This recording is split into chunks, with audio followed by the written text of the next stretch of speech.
सजनवा चाहता गैलवा दिल के आंगनवा में तो ही नाम बा।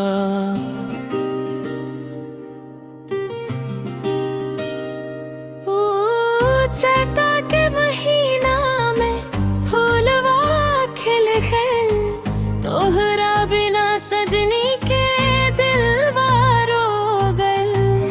हवा में बसेला तोरा सुगंध हो, रात भर जगेला ही अखियां आनंद हो।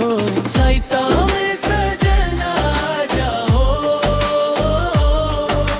रंग भरदा दिल के साजा जाओ।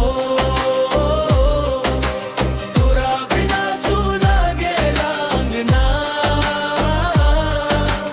आजा पिया अपना सता जाओ।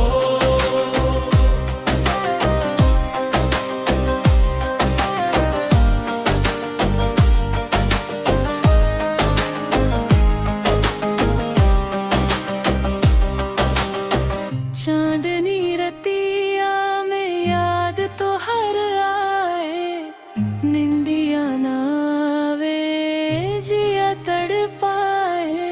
चुनरी उदा के हवा कहे बा, सजन के बिना का मजा बा।